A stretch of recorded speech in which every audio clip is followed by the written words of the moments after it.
ನನ್ನ ತಮ್ಮ ನಿನ್ನೆ ಫೋನ್ ಮಾಡಿದ್ದೆ. ನಿನ್ನೆ ನಾವು ಮದುವೆ ಫಂಕ್ಷನಲ್ಲೆಲ್ಲ ಇದ್ವಿ, ಅದಕ್ಕೆ ನನಗೂ ಮರ್ತೋಯ್ತು ಫೋನ್ ಮಾಡೋಕ್ಕೆ. ಇಲ್ಲಾಂದರೆ ದಿನ ಫೋನ್ ಮಾಡ್ತಾಯಿದ್ವಿ.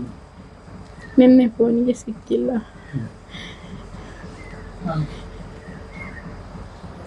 ನನ್ನ ಉಸಿರಿರುವವರೆಗೆ ನಾನು ಹಿಂದುತ್ವಕ್ಕೆ ಹೋರಾಟ ಮಾಡ್ತೇನೆ ಅಂತಿದ್ದ. ಹಿಂಗೇನೆ ಉಸಿರೇ ನಿಲ್ಲಿಸ್ಬಿಟ್ರು.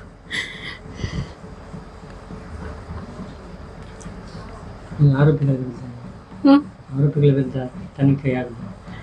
ಆರೋಪಿಗಳಿಗೆ ತಕ್ಕ ಶಿಕ್ಷೆ ಆಗಬೇಕು. ಅವರು ಯಾರೇ ಆಗಲಿ ಶಿಕ್ಷೆ ಆಗಬೇಕು ಅವರಿಗೆ. ಇನ್ನೊಂದು ಸಲ ಹೀಗೆ ಮಾಡಬಾರ್ದು. 85% ಹಿಂದೂಗಳಿದ್ದು 15% ಅವರಿದ್ದು. ಇಷ್ಟು ಹೆದರಿಸಿ ಇಷ್ಟೊಂದು ಇದು ಮಾಡಿ ಅವರಿಗೆ ಭಯನೇ ಇಲ್ಲ. ಹಿಂದೂಗಳು ಹೆದರ್ಕೋಬೇಕು. ನಾವಿರೋದು 85%, ಅವರಿರೋದು 15%.